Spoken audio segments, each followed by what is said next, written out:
Hey IDs, welcome to the Instructor Perspective module. This is a really, really important one. And the reason for that, that we talk about it, is that it's one of those ones that's kind of misunderstood.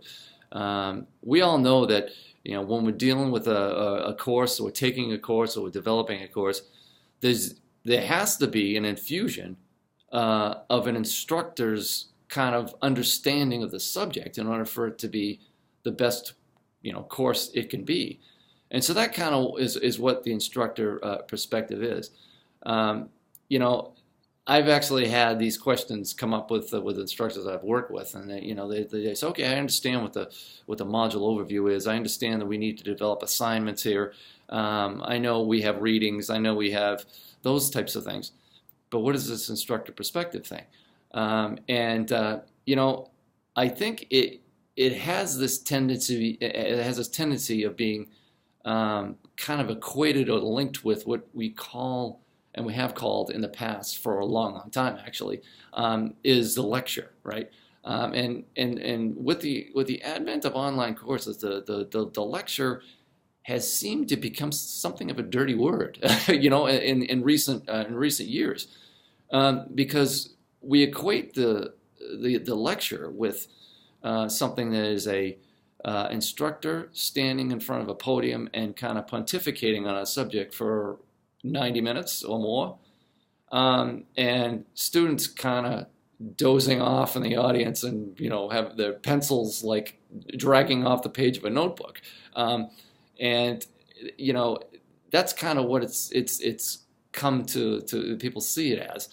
And it's also a way, of course, for instructors to kind of, exercise their knowledgeable authority, right?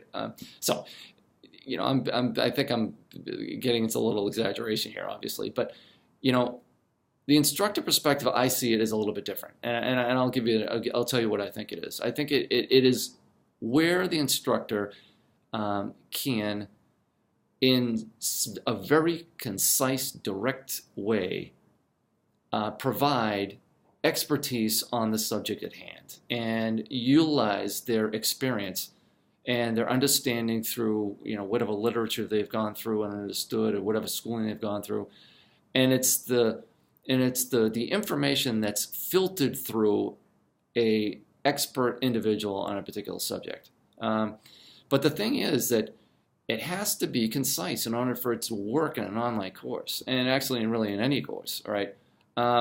We don't want to, well, let's just say this. What is it not?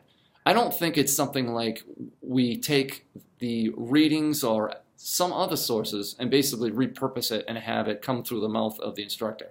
It has to be filtered through the experience of the expert, or of the professor, or whoever it is. And let me give you an example of how that kind of works. I'm reading this really great biography of George Washington, right? And obviously, there's been a number of biographies on Washington that's happened over the course of of the last few hundred years, right? But they always come out a little bit different depending on who the author is, and that really is what it is. That's the author's perspective, or the historian's perspective, depending on where they come from, where they live, what era of American history are they residing in and coming from, has an impact on how they interpret the historical record of George Washington, right? And so that's what it is. And each one of those individual authors creates a tremendous amount of value for us in understanding George Washington, but it's always because it's through it's filtered through their understanding and their experience. Okay, so that's what an instructor perspective is. It's meant to be taking that information and filtering it through in a unique way and giving value to it through their understanding. And so you're going to be doing that a little bit this week. You're actually going to be looking at a number of instructor perspectives in an online course, and actually going to be critiquing them a little bit, and see what you think of those things. And it's really interesting in the past how different students view each of these instructor perspectives differently.